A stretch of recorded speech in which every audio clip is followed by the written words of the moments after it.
Welcome, everyone. My name is Justin Cooper. I'm the chair of the public finance practice at Orrick, Harrington, and Sutcliffe, and I'll be your moderator today. I'm very pleased to have with us, or with me, three panelists, Matt Neuringer, Adam Cray, and Larry Flood. Matt is an energy and infrastructure partner in my firm, Orrick, in our New York office. He focuses his practice on complex and innovative social, transportation, and infrastructure projects all across the United States, with a particular specialty on alternative delivery projects, also known as P3s, public-private partnerships, design build, and progressive design build projects. Adam is a principal at CSG Advisors, which is a national financial advisory firm serving public agencies and nonprofits with a strong emphasis on affordable housing. Much of Adam's work at CSG focuses on complex public-private development projects, particularly those, again, involving affordable housing. Adam and his team have helped clients across the country model and evaluate use of TIFIA TOD, which is what we'll be talking about today, for several projects. And in the recent months, CSG has helped develop an innovative model for mitigating risk to local governments that enhance TIFIA TID loans. And we will be talking a lot about that. Larry has a long and distinguished career. He currently serves as a senior advisor to the HUD Multifamily Front Office and acting director of the Office of Multifamily Production at HUD. Larry came to HUD in August 2020 as the production division director for the Multifamily West region. He's led the division through 3 years of unprecedented volume, staffing management changes, and systems and process improvements. Larry has over 30 years of multifamily experience. He was at Lehman Brothers back in the day, as they say, and is a former executive director of the California Debt Limit Allocation Committee, director of financing, and interim director of multifamily programs for CalHFA, where he led the overhaul of CalHFA's multifamily loan pricing methodology and co-developed the popular mixed income program. And he was a senior policy advisor for the Department of Treasury. With that, we will get started. It's very exciting to talk about this topic. A lot of us have been and heard a lot about TIFIA TOD recently. I get calls all the time about what is this TIFIA TOD thing and how can I use it and what makes it so great. So let me start off by asking our panelists the simple and basic question: why is this an important topic today? Why do we feel it? Why are we here talking about TIFIA TOD and affordable housing? Sure, Justin, I'll take a stab at that. Just to do a little table setting for folks. TIFIA is not new. It's been around for more than 25 years, and was enacted in 1998. It really started as a way to fund projects aimed at improving highway and transit infrastructure, as well as intercity bus and rail vehicles. It's since 2015 has been part of the Build America Bureau, has been administered by the Build America Bureau, and since inception has aided in the commitment of about $37 billion in loans over the past 25 plus years, as I mentioned. Actually, what is the Build America Bureau? Matt, maybe this is there's a Department of Transportation, there's TIFIA, which I think is the I always get this wrong, Transportation Infrastructure Finance and Innovation Act, and there's Build America Bureau. What are all these things? Yeah, absolutely. So the Bureau is an agency within USDOT that is tasked with two or three core missions. One is this federal credit program that we're talking about right now, which is to loan money at the rate of treasuries to help facilitate its public mission of delivering infrastructure. The other is to provide technical assistance and support to governmental agencies and borrowers on delivering critical infrastructure projects around the country. And the third is facilitating grants to various governmental agencies across the country to accomplish these missions as well. Yeah, and so with that background, like I said, managed by the Bureau since 2015, and really historically the program had been capped at 33% of eligible project costs. So all the assistance from TIFIA was really only on that sort of small portion of these rather large projects. Fast forward to 2022 in October, the TIFIA 49 initiative was rolled out by the administration, and kind of the most important piece of that was it allowed 49% of project costs to be financed by TIFIA loans, and it opened up TIFIA to TOD projects. And so these are either projects that improve or construct public infrastructure, or economic development type projects, and I know Matt will get more into that, that also improve or construct public infrastructure. So really kind of increase the amount of assistance on a per project basis, expanded the types of projects that can be assisted. And so that was in 2022. We had our first TIFIA TOD loan approved in May of 24. So while the program's been around for a long time, really in the last 2 years is when we've seen a lot of movement on the TOD side. Yeah, I've heard about TIFIA for years and as a public finance lawyer, but I always thought about it as something that transportation departments use to build rail infrastructure and things like that. But clearly it's now gone beyond that. So what types of projects and borrowers are eligible for TIFIA TOD financing? Like how can who can use this and for what purposes? Well, I'll just add to kind of Adam's point around also just the excitement at this moment is this confluence of the fact that we have relatively high interest rates in the last 10 years, and the low interest rate opportunity that TIFIA and the Bureau present with this program for the types of projects that historically prior to this Infrastructure Investment and Jobs Act modification around transit-oriented development just weren't possible. At the same time, this is an exciting program because of the flexibility that the Bureau has in the way in which they can structure these loans to help these projects get off the ground and be successful is different than what is typical for financing these types of real estate assets. So there's the flexibility piece, there's a low interest rate element to it, and all of that is attractive to developers, which is why we've seen a lot of interest. But am I right that in the past you could just do essentially transportation infrastructure projects, but now you can use TIFIA funding, a TIFIA loan, to build an affordable housing or just any kind of a multifamily housing project, as long as it's within half a mile of a some kind of fixed transit stop. Is that right? Yeah, that's essentially it, right? I mean, there's sort of two different categories, the types of projects that are eligible. And so the first is public infrastructure projects that are within half a mile of either a transit station, let's call it fixed skyway transit station, just like intercity bus station, passenger rail, could be intercity rail, so like a subway station. Actually, if you go to the Bureau's website, they've got a cool map you can put in your zip code, and it'll show you the radius around the various different eligible fixed skyway stations or rail stations or whatever. And we've had a lot of clients who've actually sent us screenshots like, hey, look, our project's in this red blob. We're interested. Can you help us? And so that's a good tool. You go to the website. If you just Google Build America Bureau, Transit Development, actually you'll see quite a bit of detail. The other is economic development projects and that satisfy 4 criteria, and they're so technical criteria, and I'm not sure we want to get too into the weeds on that just yet. But those are kind of what you're talking about, Justin, too, that are real estate development projects.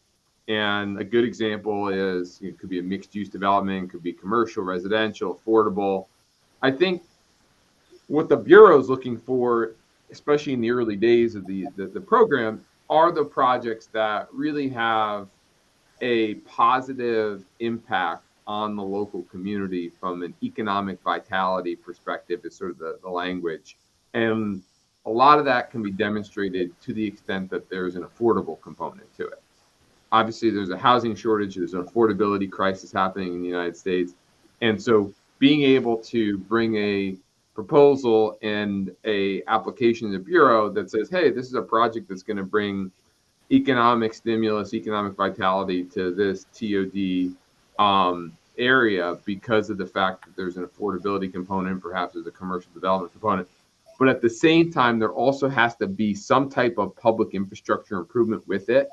And people always ask, well, what is the public infrastructure in this case? It just has to be some type of public improvement or benefit in that TOD nexus that is open and available to the public. So what we see a lot is... Does it have to be publicly owned or not necessarily?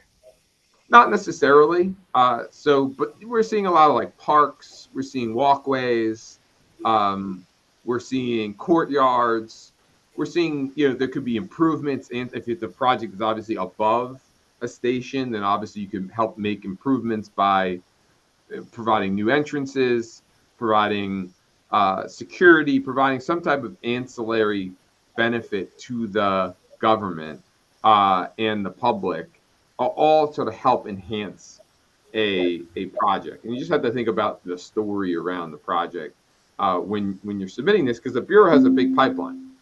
And so the projects that I think are the most compelling by the fact that they're driving various elements of their core mission, which is doing public good, I think get the most attention. And who makes the submission? Is this something that's comes from the governmental entity, or are they sort of developer driven? Is the application process and getting your project considered by the Bureau developer driven or government driven, or both? So in our experience, it can really be either, right? And so, I mean, I think it's a good kind of segue to talk about the eligible borrowers. I mean, it can be government entities, government sponsored entities, business or transportation improvement districts, infrastructure banks, and more importantly, private corporations, as long as there is public sponsorship in the project, right? So you can have a private developer that applies directly to the Bureau, for the loans. It can be a government-driven project as well. So there's a lot of flexibility around the types of borrowers. The only sort of caveat there on the private piece is that you have to have public sponsorship, but that doesn't necessarily mean public funds or anything like that. It's just, you've got to have your local government on board with the project, so to speak. Great. I see we're already getting some good questions, so we will get to those. Let's quickly get to sort of the thing that's making this all so exciting. What are the benefits of TIFIA TOD financing? Like, if I'm a developer or I'm a government, why is the money really cheap? Is it long term? Is it flexible? Like, what makes it so good? Yeah, there really are a lot, and so I think probably the most attractive is the so the interest rate is incredibly low. It's probably the lowest rate out there. It's essentially the slugs rate plus 1 basis point for a comparable maturity. So I looked today at slugs in the 30-year range, 4.91%. So add a basis point to that, your long-term TIFIA loan could be at 4.92%. So incredibly low. Folks have been tracking where long-term financing is on residential and retail and that sort of thing. That's an incredibly low rate. Just for comparison, I mean, I think I looked at HUD 221D4 recently, between 6 and 6.5%. I know we've got a lot of folks on the line who probably could be more specific about that rate, but call it 6.25. So you have well over 125 basis points of benefit. And so on a $200 million project with a $98 million TIFIA loan, because of that 49% requirement, you're saving with TIFIA over a HUD loan over $1.2 million a year in interest, and you can upsize your proceeds by $15 million just by virtue of that delta in the rate. So probably the biggest benefit there. I think there's a lot of you get deferred payment for some period of time, right? You got a long long Yes, yeah, term. There's no prepayment penalty. You can do it on a drawdown basis. It can be a huge project. I mean, there's just a lot of stuff in there. A yes, lot of yeah, goodies, right? absolutely. Up to 75 years extended amortization, 5-year repayment deferral. The debt can be pari passu or it can be subordinated and second lien debt, which is huge. So all of those benefits are incredibly important here too. In addition to just the low interest rate. Great. And then let's also talk about some of the problems. I mean, people have been excited about this for 2 years, but not a lot of deals have been closed. And I understand that there's an investment grade rating requirement that's been an issue, and also stuff with Buy America and Davis Bacon and TIFIA and things like that. So maybe you all can talk a little bit about that, and then Larry, we'll get into the HUD angle and some of the possible solutions shortly. So you can have your time to shine. Okay. So sure. So I mean, on the investment grade rating piece, as you mentioned, Justin, the loans require an investment grade rating from one of the NRSROs, the National Statistical Rating Organizations, the S&Ps, Moody's of the world. And depending on the size of the project, if it's over $150 million, for example, you need two such ratings. So that's a big hurdle for people who know about getting public ratings on projects with a lot of construction risk. The 49% maximum loan to cost is also an issue. I mean, it's definitely an improvement from the TIFIA of old at 33%, but still that leaves a lot of the capital stack to be filled from other sources. And I think you mentioned Davis Bacon, NEPA, Buy America, Uniform Relocation Act, all of which apply to these loans. So, I think people know kind of the cost and time that adds. And then, there's some upfront costs. It's a $250,000 application fee, for example, which is not small. And it pays for the advisors that the Bureau goes out and procures. So that $250,000 is applied toward that cost, and it's an upfront cost. But at the end of the day, often those outside advisor fees are between 500,000 and $1 million. We've heard. So it's not. This is not a program for very small loans. Even though you can do loans as low as $10 million with TIFIA TOD, I think the bigger the better because of these fixed costs. Yeah, I'll say on the Buy America side, we just heard a lot of challenges with satisfying Buy America, particularly when it comes to the manufactured products requirement. So with Buy America, if you're taking any type of federal credit assistance or federal funding, you have to have a certain percentage of the steel procured domestically, the iron, construction materials, which is a new requirement from the Infrastructure Investment and Jobs Act, and then manufactured products, which is, for example, your HVAC system. And the challenge around seeking waivers for these projects has become a major impediment for a lot of borrowers. So the Bureau actually issued a public interest waiver for the manufactured products component of the Buy America Act for TOD housing projects, specifically in December of 2024, so just last month. And that was out for public comment, and that will apply to all applications received prior to December 31, 2025, if in fact it goes into play, and it is expected that it is. And that will allow folks to still have to comply with those other requirements around steel and iron and construction materials, but when it comes to manufactured products, this waiver would apply across the board for all TOD housing projects, which we've heard would be materially helpful. On the NEPA side, the Bureau has some environmental folks that come from USDOT that can get embedded with your project and help coordinate with your lead agency for purposes of ensuring that you're not necessarily having to reinvent the wheel twice on the environmental. You're already started going through environmental. And there are opportunities, particularly if you have a project that is a affordable housing project that might have some eligible HUD grant funding from one of the 15 delineated HUD grants out there, to not have to replicate your pre-existing environmental approvals through the statutory authority that exists for projects that have HUD grants, which defer to the local agency's environmental approval as effectively the lead agency for NEPA purposes. So there's some efficiencies there that exist, and there's ways that people are making it work. But we're still seeing, notwithstanding all of these requirements, a significant amount of interest. I think the Bureau has about a $10 billion pipeline just on TOD projects because of all the positive features that Justin and Adam have highlighted. Right. I feel like the sticking point really has been the investment grade rating requirements. I think we should dig into that. For those of us who are in the affordable housing world, I mean, I've been doing affordable housing finance with tax-exempt bonds for over 20 years.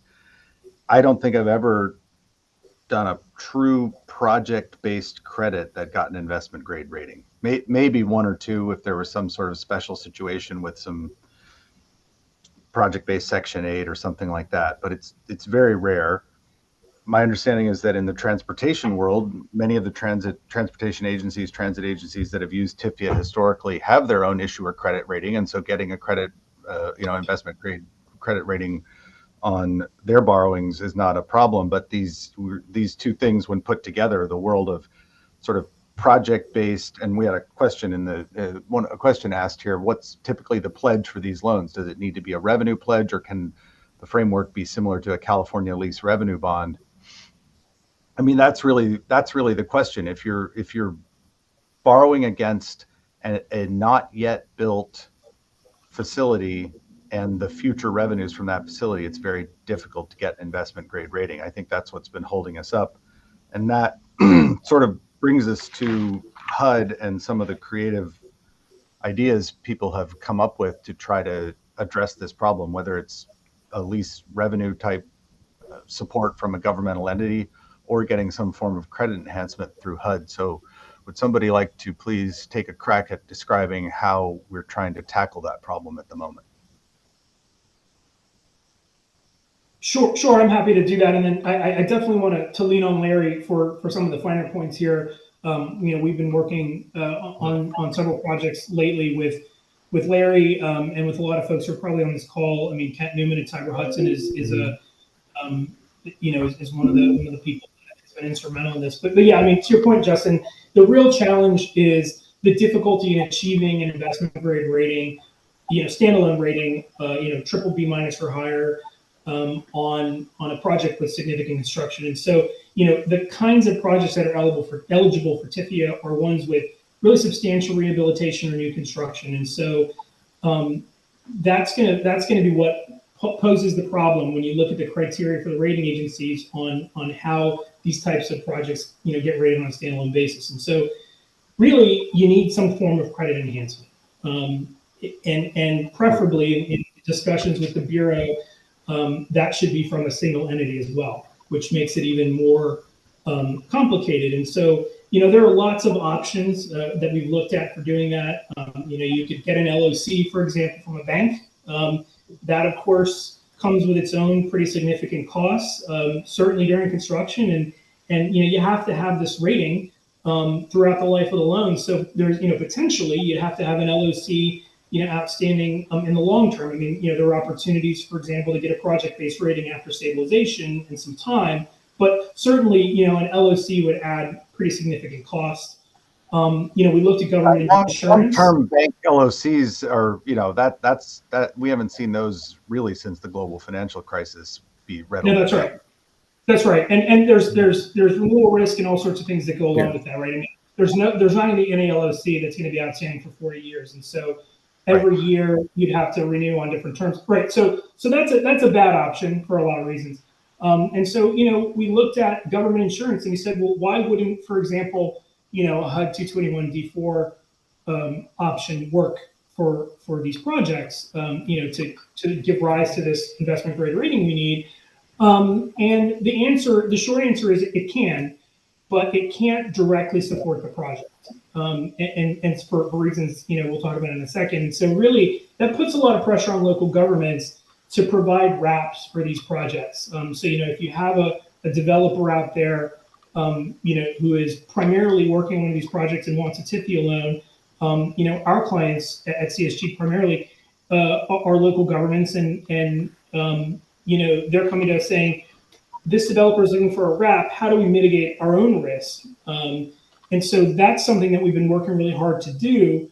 And one of the ways that you're able to do that is with a government insurance structure. So you have the RAP that gives rise to your investment grade rating from the city, and then the city is reimbursed by what we've worked out here is potentially FHA insurance. And so I think Larry, maybe it would be if you got an opportunity for you to maybe walk folks through why we can't just have a D4 loan. Right. Why can't FHA just insure the loan, and then TIFIA takes that? Look. Sure. In theory, that's possible, but like everything else, sort of the devil's in the details. It seems like it would, an FHA insurance on a TIFIA TOD project, at least for the residential portion, seems like an easy fix to the investment grade issue. The problem isn't in legal authority, it's more in budgetary treatment. And how that would be treated under FCRA. And in this case, FCRA is a Federal Credit Reform Act, not the Fair Credit Reporting Act. And I'm not an expert on all the aspects of FCRA. FCRA is a very big and voluminous, act. But the part that is relevant to these types of financing are the provisions that allow for special budgetary treatment for loans made to non-federal borrowers. A loan from a federal agency or a loan guarantee to a non-federal borrower is able to take advantage of special budgetary treatment, meaning that you don't have to appropriate the entire amount of the expenditure up front.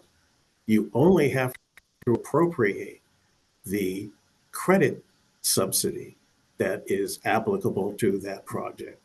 And the way that you calculate credit subsidy would be, to take essentially the net present value of that investment over its life.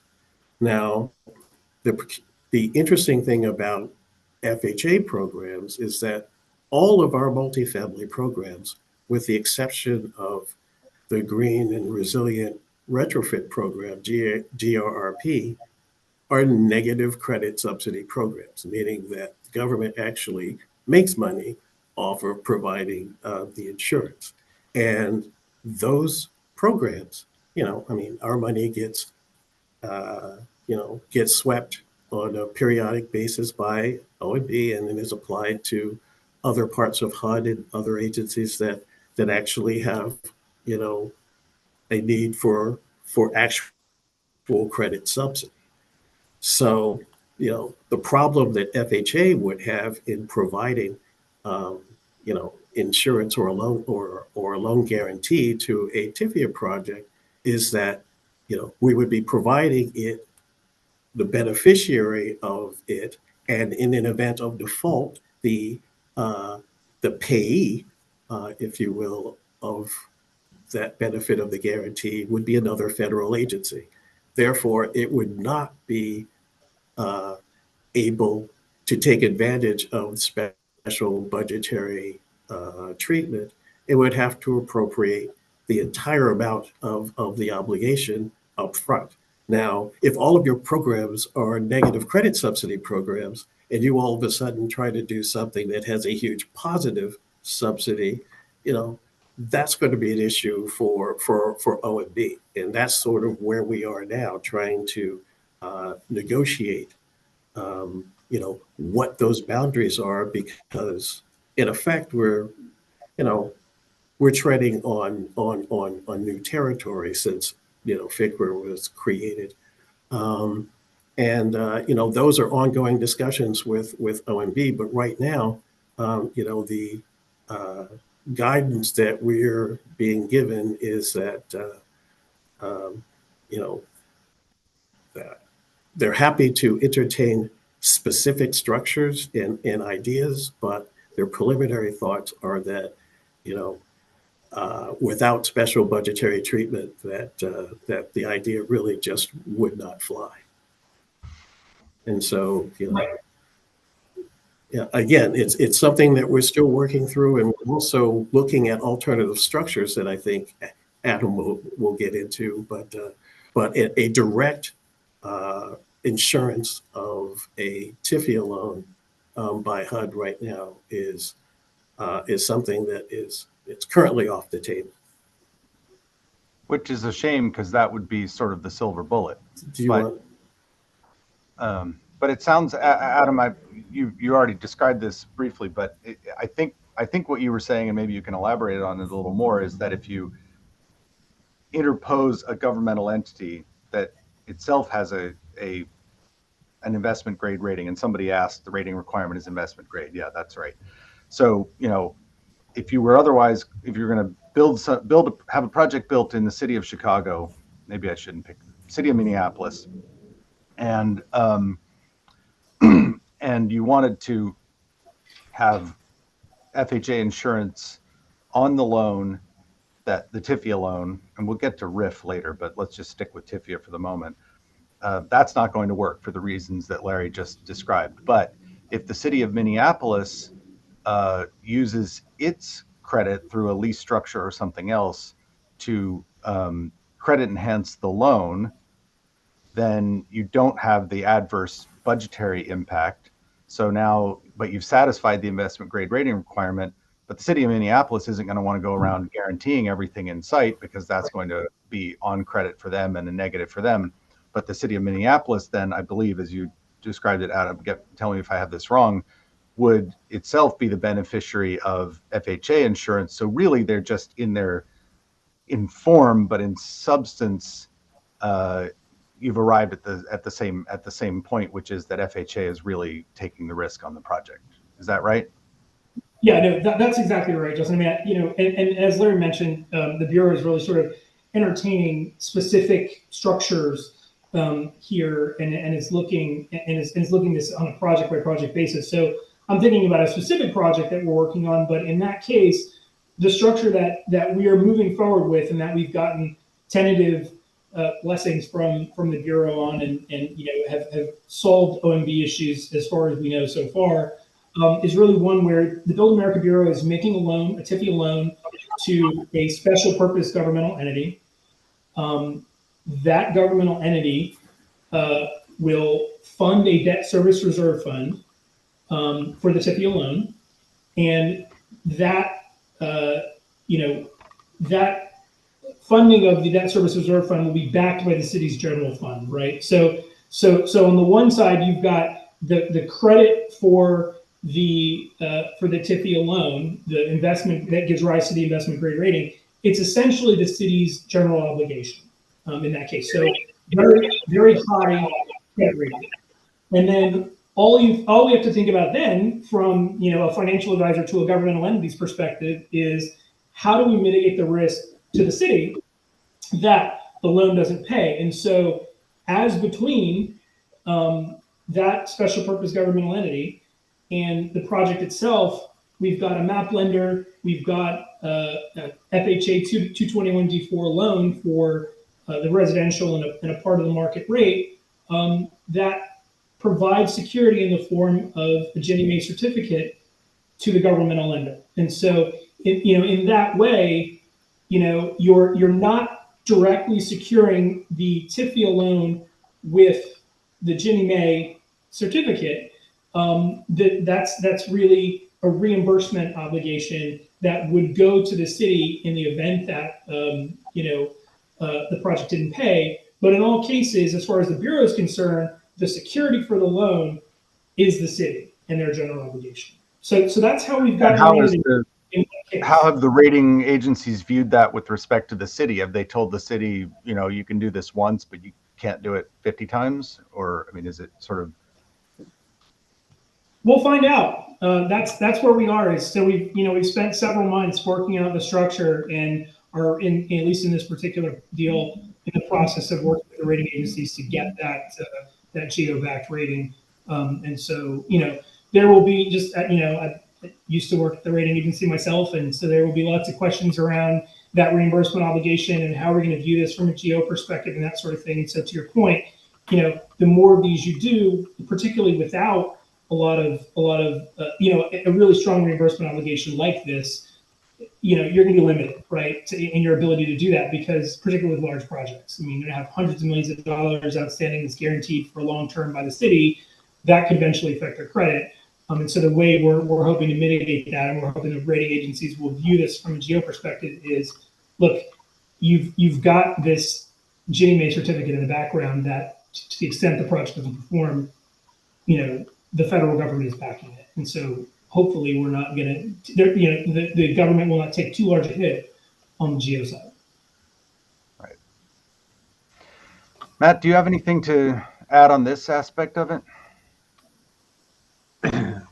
I just say if we can figure this out, right, this then I think opens up an opportunity to, after you close one or two of them, really come up with a replicable model, which could be pretty transformational for the market. So, we're rooting for Adam in that deal. And at the same time, we're, working on some stuff that I think we'll cover off at the back end of this conversation, which hopefully might make your life a little easier and transactions a little easier in the future for this to work. And Matt, you work a lot with big developers who work on these, multi-hundreds of millions and even billion-dollar alternative delivery projects, what we might think of as P3 developers. Do you see them being interested in this, or is it more like affordable? Do you think it's more going to be affordable housing developers sort of flexing up to get into projects of this size, or do you think it's going to be those P3 developers who will be the primary users of this type of financing? I think you're also going to see governmental agencies as well that are like economic development authorities, very interested in these types of loans. And on the P3 side, obviously there's a lot of P3 developers that have experience with TIFIA. So in theory, They are probably a natural constituent to the extent that they have a project that lends itself to this. For them, obviously, if they can fit if it's a core infrastructure project into the traditional TIFIA underwriting process, it's just easier, right? And that's a known path to an application and a close. But if they have a hybrid project, and we're seeing a lot more hybrid projects that include some type of commercial, residential plus infrastructure, right? That might include some type of core infrastructure asset that's sort of true through TOD, like a bus terminal or a rail station, and above it, mixed use and commercial. Those types of hybrid projects led by a P3 developer, I think, lend themselves really well to that constituency coming to the Bureau with potential projects. But I do think that what we've seen, at least, is the vast majority of developers that are interested in this right now are the affordable housing and just traditional real estate developers that happen to have projects within these criteria. Yeah, that makes sense. And they probably have relationships with map lenders and all that kind of thing. I mean, Larry, those would be the people that you would already know, as opposed to the P3 developers who presumably would be not as familiar with your agency. So absolutely. I mean, yeah. Go ahead, Larry. All right. So before we get into I just said absolutely. Before we get into the questions, Matt, you might be best equipped to do this. Could you just sort of talk through what it's like working with the Bureau, how the loans are processed, the timeline, the application process, just to give our audience a sense of how it really works in real life? Yeah, and Orrick has been involved with probably a dozen to 13 or 14 of these loans. We just did one of the first airport loans in Sacramento with the Bureau. So we obviously have a good relationship. We think working with the Bureau is a process that is well trodden. It's a professional group of experts in credit underwriting as well as on the legal side. And so the process so far on the TOD front has been generally consistent in that people have been extremely responsive. There's been an eagerness to engage and proactively guide developers and potential borrowers in the right direction around all of these different requirements that they might not be accustomed to complying with. And the initial process starts with reaching out and testing the waters, I would say, with the Bureau as to, hey, we have a project. We've prepared. We've looked on your website and we've prepared what's called a preliminary letter of intent or letter of interest, and we'd love to share that with you and walk that through with you to see whether there's any initial red flags from an eligibility perspective. And then once you go through that process, and there'll be quite a bit of back and forth and questions about the project, then the Bureau will give you a green light to say, okay, I think we're good for you to go forward and submit your formal letter of intent on the project. And at that point, you would then be in the process for then preparing your formal application.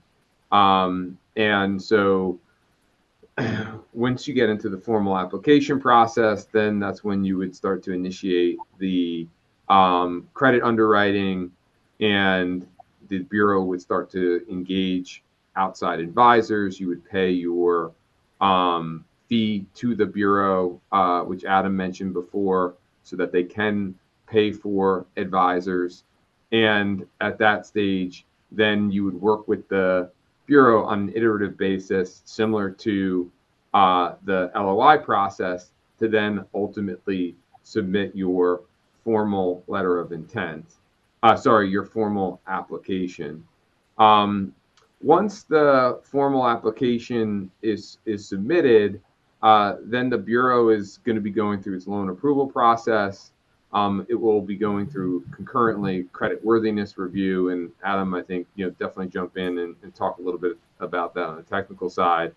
And at the same time, you'll be in a position to start to negotiate a term sheet.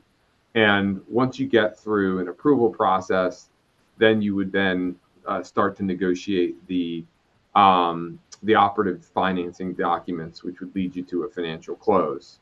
So that's effectively the process at a high level, and efficiently. And I think especially once the Bureau is got a rhythm of closing these TOD projects, in theory, you should be able to get from the draft LOI process to a financial close potentially within a 12 to 18 month time frame. That's great, really helpful. So I'm going to look at some of our questions and try to answer the ones I know the answers to, and kick some of the seemingly more significant ones to the panelists. So there's some questions about the size of the loans. There's no maximum size. Correct me if I'm wrong. Minimum is 10 million, but it probably doesn't make any sense to do a $10 million loan when the costs to get it are going to be $1 million or something like that. Somebody asks, good question, obvious question. Great, you can get 49% of your development paid for this way. Where does the other 51% come from?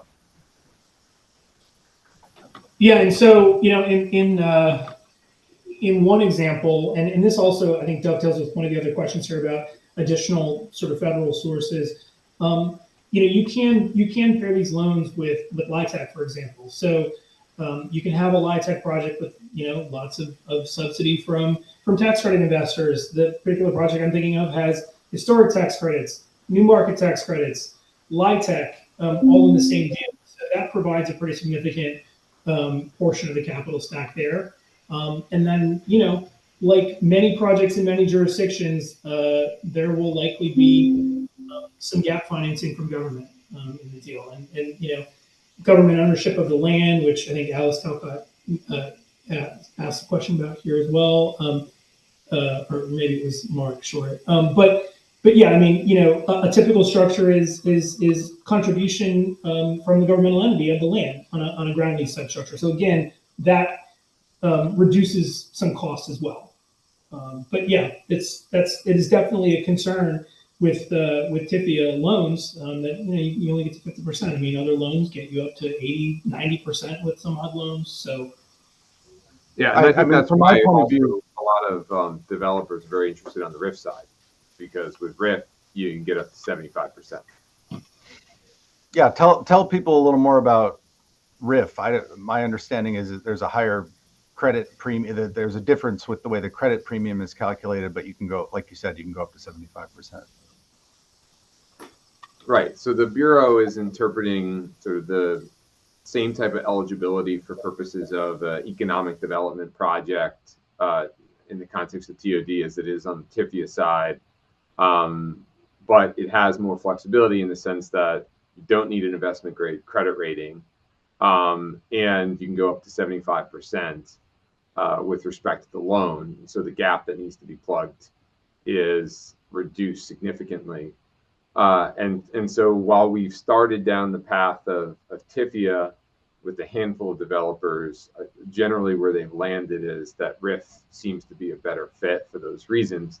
The only catch with RIF is that the credit risk premium that the Bureau effectively needs to reserve for purposes of assessing what is the likely default risk on this project and what's the cash that needs to be held by the Bureau in order to protect against that default risk, that would need to be in the ordinary course paid for by a developer upfront at close. Most recently, though, the Bureau has promulgated its own approach to satisfying this credit risk premium payment obligation in connection with these types of projects by actually integrating that amount in a credit spread.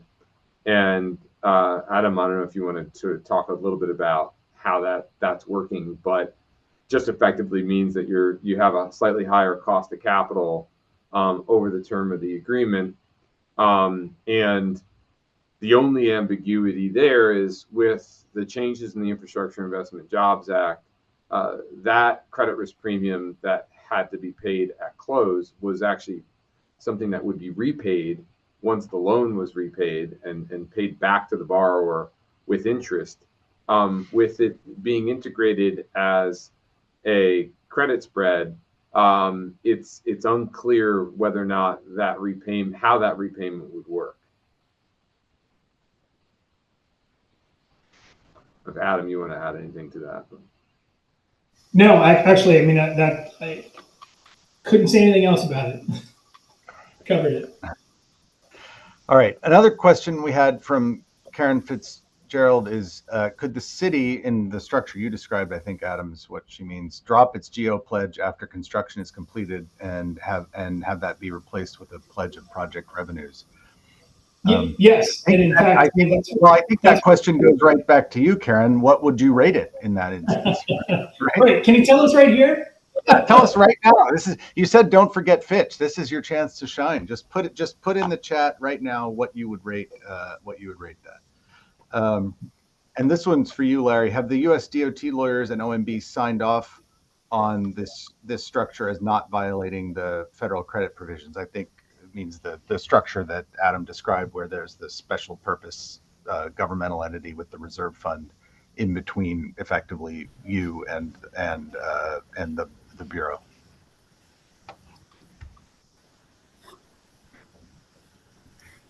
I know that the the Bureau is looking at it, and I have not had any direct conversations since before Christmas, but I think that they are positively disposed toward the idea, but I wouldn't want to put words in their mouth.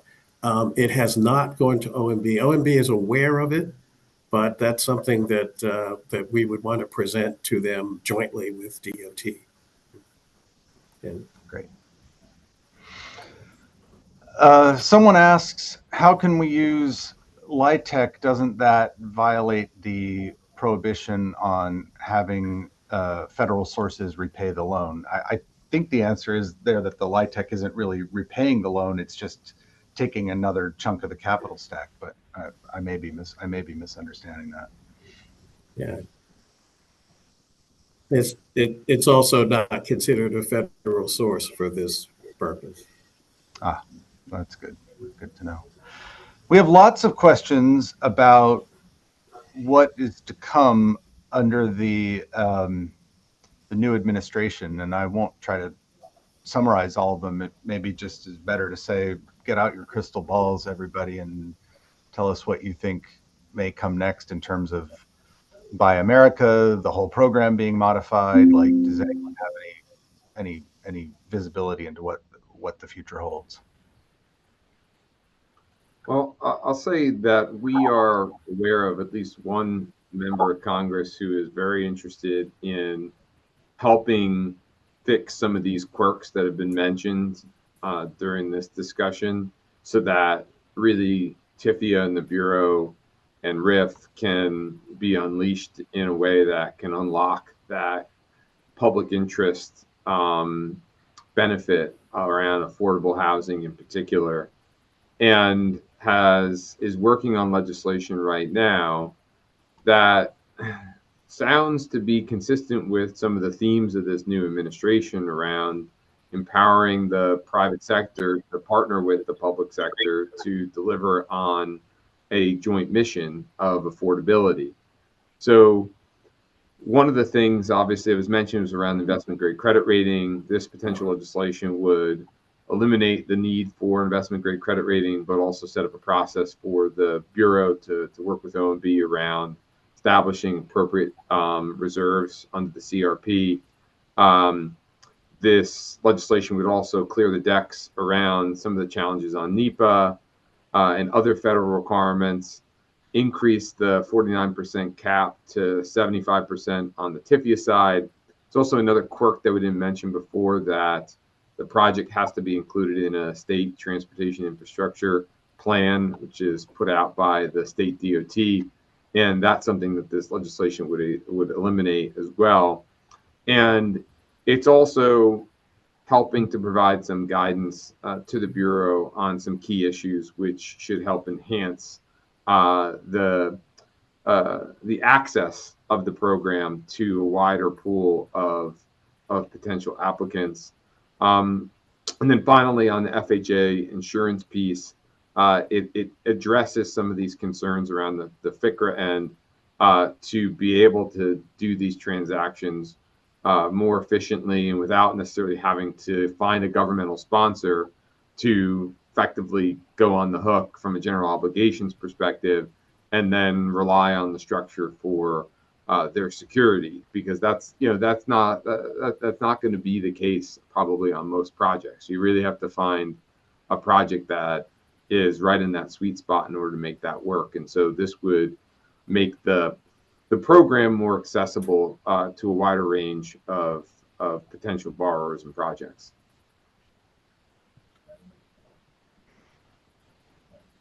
Adam or Larry, do you have anything to add on the future?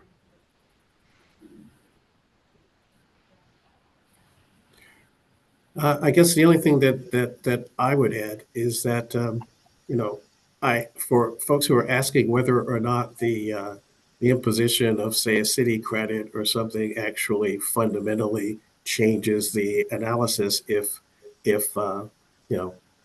I think it all speaks to where do the federal dollars go. So if HUD were insuring a project and that project defaulted, and the federal insurance payment was going to DOT to pay off the loan, that would create a FICRA problem. If the money is going to the city and the city is using its own funds to pay DOT, then you can't track the federal dollars to the repayment of the loan. And from what we've been told to date, that would not be a FICRA violation. Okay. We want to wrap up at the top of the hour because we'll start to lose people. We have we can run over a little bit. We have one question here specifically for you, Matt. Can Matt speak a little more to the project being required in a state transportation infrastructure plan? For example, in the case of Texas, would this mean that the project would need to be required in the TxDOT infrastructure plan? But actually, before you answer that, before we lose people, yes, a recording of the presentation is available afterwards.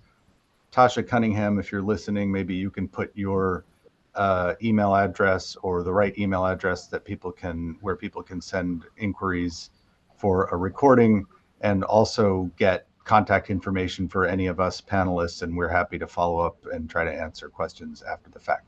So sorry, Matt, but the question I just asked, if you wouldn't mind. Yeah, technically, statutorily, there is a requirement. I think there's another comment in the chat that wasn't this addressed in July. And yes, I think when we did this initial loan on Sacramento Airport, this was an issue, and it was something that was addressed through that transaction. And this would just clean up the statute to make it clear statutorily that that is in fact the policy. All right. Anything else to add? We're at the top of the hour. Anything we missed, panelists, that we should make sure to catch?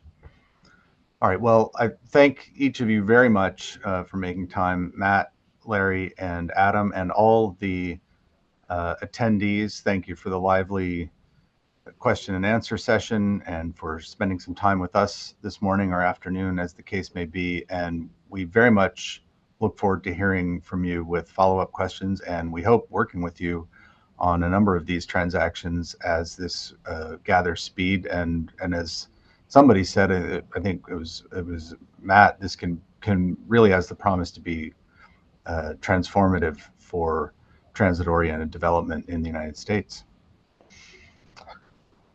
Thanks, everyone.